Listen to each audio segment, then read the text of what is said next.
Olá pessoal, continuando o nosso estudo sobre mecanismos de fragmentação, esta é a parte 3 desta aula.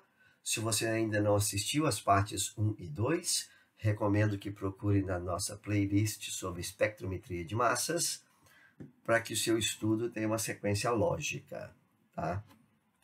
Nesta aula, nós vamos estudar, onde você deverá aprender sobre mecanismos de fragmentação envolvendo clivagem iniciada por um radical.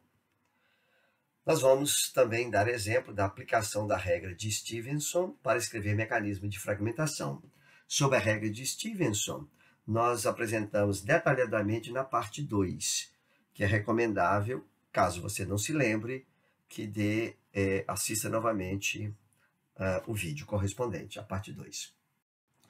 Nós vimos na parte 2, nós mostramos para vocês sobre vários tipos de fragmentação, que é clivagem de uma ligação sigma, ou seja, clivagem sigma, nós ilustramos, exemplificamos, tá? Falamos sobre a clivagem iniciada por um radical, ou clivagem alfa, clivagem iniciada pela presença de carga, clivagem envolvendo rearranjo de hidrogênio, clivagem envolvendo rearranjo de dois átomos de hidrogênio e clivagem envolvendo outros tipos de rearranjo.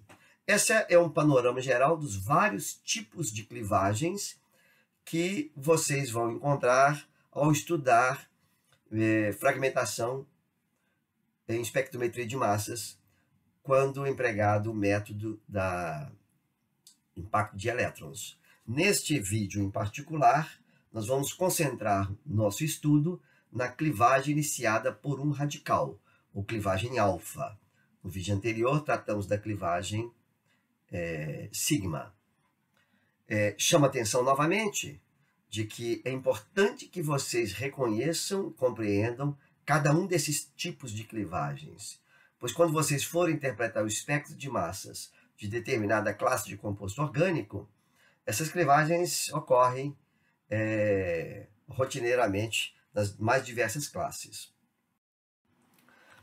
A clivagem iniciada por um radical ou clivagem alfa, ela é definida de acordo com essa referência aqui da IUPAC de 2013, que vocês podem consultar, definida da seguinte forma: é uma clivagem homolítica, ou seja, a ligação é quebrada e cada um dos fragmentos gerados fica com um dos elétrons da ligação. Ou seja, uma clivagem homolítica, onde a quebra da ligação ocorre entre o átomo adjacente e um átomo afastado por duas ligações do átomo que possui o sítio de carga aparente. Vamos ilustrar e depois você retorna e leia novamente essa definição. Ou seja, a clivagem ocorre entre o carbono alfa e o carbono beta, e pode ocorrer também com outros átomos além de carbono. Esse tipo de clivagem é geralmente representado por uma seta na forma de um anzol, uma ou mais de uma, porque seta em forma de anzol representa o movimento de um elétron. Vamos ilustrar, e se o conceito não ficou claro, ele vai ficar quando você enxergar o exemplo. Observe uma situação de um composto qualquer.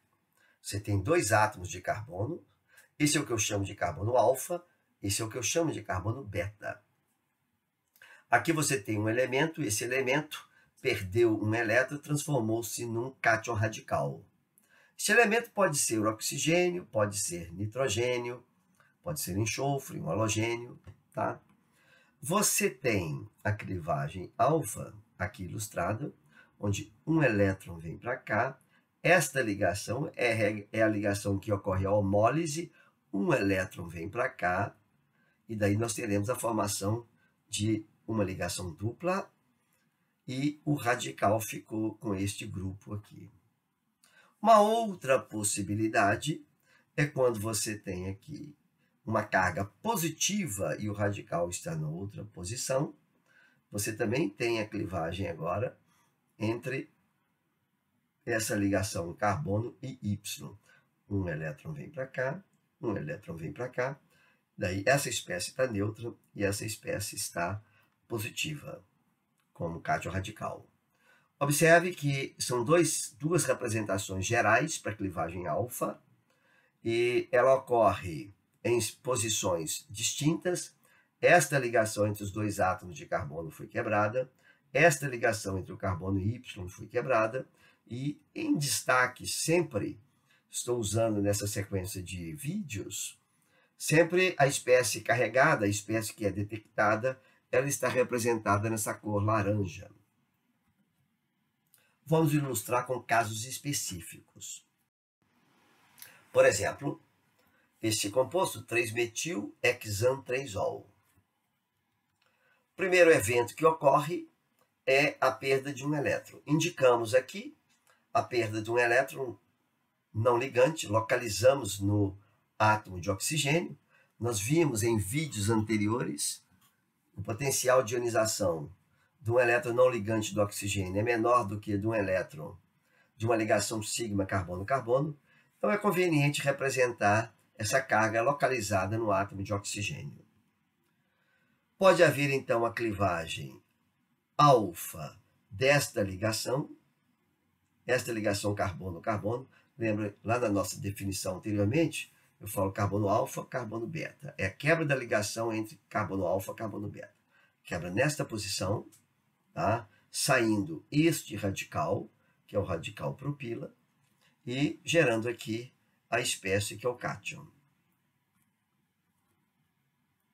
Outra possibilidade é a clivagem desta ligação aqui agora, gerando com a perda do radical etila, gerando essa espécie com carga positiva. E a terceira clivagem alfa corresponde à perda do radical metila, tá? Gerando também esse cátion. São três possibilidades de clivagem alfa quando se tem um álcool terciário. Lembrando que a estabilidade dos radicais, nesse caso aqui, segue essa ordem. O radical propil é mais estável que o radical etil, que é mais estável que o radical etil. E lembrando a regra de Stevenson, que nós já vimos, onde o cátion mais estável é formado preferencialmente, quando nós observamos a estrutura desse cátion, deste e deste, nós podemos prever que a estabilidade deles é mais ou menos igual. Como a estabilidade do radical propil é maior do que etil, que é maior do que o radical metil, e você pode ver isso pelas energias de ionização, também apresentados claramente no vídeo correspondente à parte 2, nós podemos prever que a perda do radical propil deve ser predominante em relação à perda do radical metil. Né? De modo que, no espectro desse composto, nós podemos prever que esse fragmento deve resultar no pico base do espectro. Vamos ilustrar com mais um exemplo de clivagem iniciada por um radical, clivagem alfa, mas nesse caso nós vamos fazer a representação geral de clivagem alfa para compostos insaturados.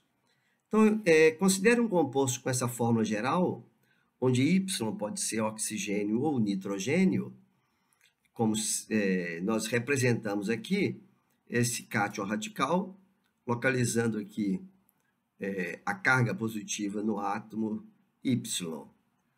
Fazendo então uma clivagem da ligação deste carbono com o grupo R1, representado por essas duas setas, nós temos então a possibilidade do que nós chamamos de clivagem alfa 1, onde o grupo R1 sai como radical e fica com a carga R2Y. Outra possibilidade de clivagem alfa, que eu denomino aqui de alfa 2, envolve a clivagem entre o grupo R2 e o carbono. Essa ligação aqui resultando agora no novo cátion e no novo radical. Vamos ilustrar agora um exemplo específico de clivagem iniciada por um radical, no caso de compostos insaturados, e o composto que nós vamos utilizar como exemplo é essa cetona. Neste caso, eu não vou representar, localizar a carga no átomo de oxigênio, não. Eu vou vou deixar uma representação geral sem localização de carga. Vamos considerar, então, as duas clivagens, alfa-1 e alfa-2. No caso da clivagem alfa-1, duas possibilidades ocorrem. Uma em que é formado o cátion fenila, M/Z77, e o fragmento que sai como radical é o radical acila. A outra possibilidade é que o grupo fenil fica como radical e o cátion acila, que pode ser estabilizado por ressonância, ele então é formado. Então, aqui nós já temos a possibilidade de formação de dois tipos de cátions. Se nós considerarmos agora a clivagem alfa-2, ou seja, a clivagem entre o grupo metil e a carbonila, também temos duas possibilidades.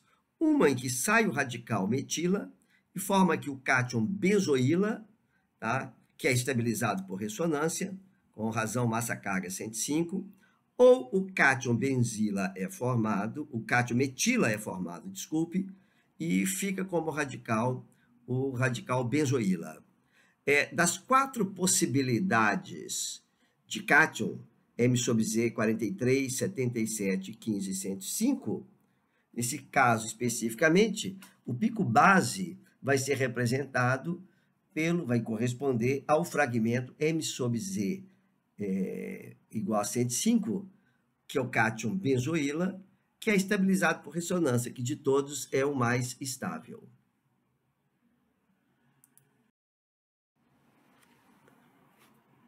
Um novo tipo de clivagem alfa iniciada por um radical, em que agora nós representamos essa clivagem para compostos insaturados.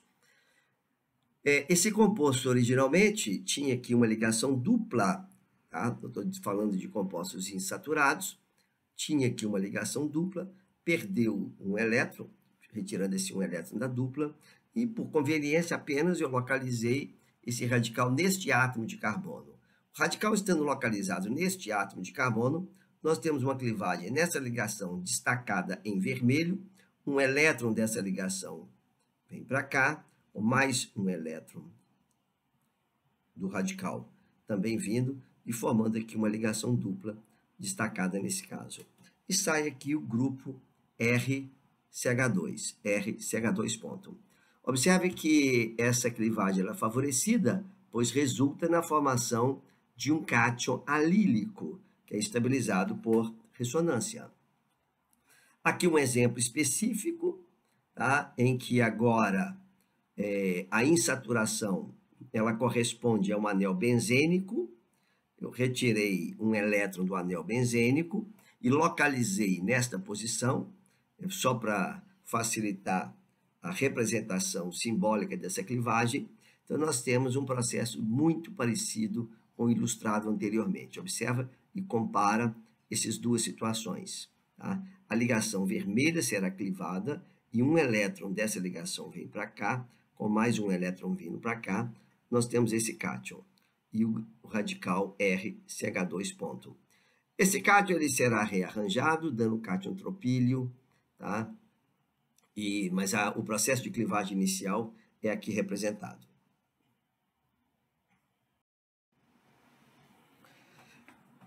Clivagem iniciada por um radical, continuamos com clivagem alfa, e agora alguns exemplos para compostos insaturados.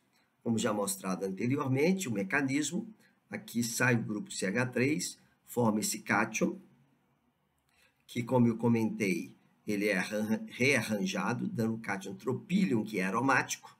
De um modo geral, quando essa possibilidade existe, o pico correspondente ao cátion tropílio, que corresponde a M/Z 91, geralmente é o pico base ou um dos mais intensos do espectro. Um outro exemplo, nós temos aqui um composto com ciclo hexeno, dissubstituído. Eu representei aqui essa carga, tá, de um modo geral não localizada, mas como nós mostramos anteriormente, você pode localizá-la nessa posição. Se assim você faz, fica fácil de representar, de indicar que as duas setas mostrando a clivagem desta ligação carbono-CH3, resultando então numa ligação dupla aqui, mais o cátion. Como esse cátion ele é alílico, ele é estabilizado por ressonância, de modo que o espectro deste composto deve apresentar um fragmento correspondente ao pico M sobre Z igual a 95. Observe que existem dois grupos metila nesse composto. Você poderia representar o fragmento M sobre Z 95, M barra Z 95, correspondendo a essa fragmentação nessa ligação. Mas essa não é a preferida, porque aqui resultaria